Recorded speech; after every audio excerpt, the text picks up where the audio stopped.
SPM Siddha கிளினிக்கின் நான் doctor Saradha தேவி. சுவர் இருந்தால் தான் சித்திரம் வரைய முடியும் இல்லையா? அந்த சுவர் தான் நம்மளோட ஆரோக்கியம். நோய் வந்ததுக்கு அப்புறம் நம்ம மருந்து சாப்பிட்டு குணப்படுத்துறத விட, நோய் வராம முன்னாடியே நம்ம உடம்ப பாதுகாத்துக்கிறது தானே புத்திசாலித்தனம். அப்படி பாதுகாத்துக்கிறதுக்கு ஒண்ணும் பெரிய பெரிய விஷயங்கள்லாம் பண்ண தேவையில்ல. என்ன பண்ணலாம் அப்படின்னா, நம்ம அன்றாட வாழ்வியல் வழிமுறைகள், உணவு பழக்கவழக்கங்கள் இத நம்ம சரியா வச்சுக்கிட்டாலே, நம்ம ஆரோக்கியமா இருக்கலாம். ஆ நம்ம வந்து ஆரோக்கியமா இருக்கிறதுக்கு அப்படின்னு சொல்லி பார்த்தோம்னா, நோயற்ற வாழ்வே குறைவற்ற செல்வம் இல்லையா? நம்ம உடம்ப பாதுகாக்கிறதுக்கு அரணாக விளங்குறது எது அப்படின்னு பார்த்தா, நம்மளுடைய நோய் எதிர்ப்பு சக்தி தான். அந்த நோய் எதிர்ப்பு சக்திய அதிகப்படுத்துறதுக்கு நம்ம ஒரு சில உணவு பழக்கவழக்கங்கள் என்ன நம்ம தினமும் சேர்த்துக்கணும். இப்ப நெறைய இடத்துல டெங்கு பரவிக்கிட்டு இருக்கு. நெறைய வைரல் ஃபீவர் இந்த மாரி வந்துகிட்டு இருக்கு இல்லையா? இது நம்ம அது வந்ததுக்கு அப்புறம் மருந்து, மாத்திரை சாப்பிட்டு சரி பண்றத விட, நம்ம அது வராம தடுக்கிறதுக்கு என்ன மாதிரியான உணவு முறைகள நம்ம ஃபாலோ பண்ணலாம் அப்படின்னா, தினமும் மஞ்சள், மிளகு, இஞ்சி, பூண்டு இதெல்லாம் வந்து நம்ம உணவுகள்ல அதிகமா சேர்த்துக்கிடணும்.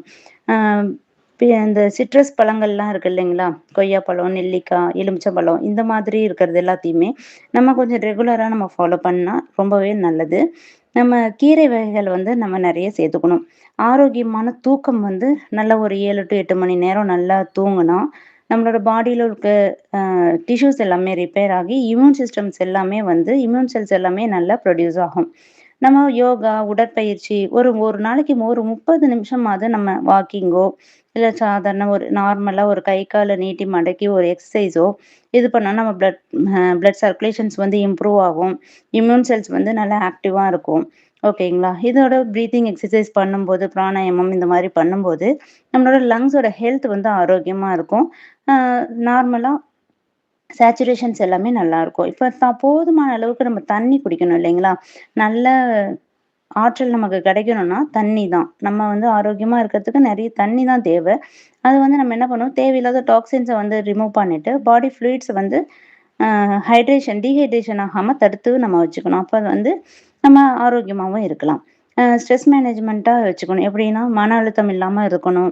அ நார்மலா வந்து என்ன பண்ணணும் அப்படின்னா, நம்ம சின்ன சின்ன விஷயங்கள். நம்ம டெய்லி ரிலாக்ஸ் ஆகுறதுக்கு, நம்ம ஒரு சின்ன சின்ன மெடிடேஷனு, மியூசிக்கு, அ ஃபேமிலி கூட நல்லா டைம் ஸ்பெண்ட் பண்றது. நம்ம வந்து ஒரு ஒரு ரிலாக்ஸான ஒரு சிச்சுவேஷன்ஸ்க்கு நம்மள மேனேஜ் பண்ணிக்கிட்டோம் அப்டின்னாலுமே, அது ஒரு விதமான ஆரோக்கியத்த நமக்கு வந்து தரும்.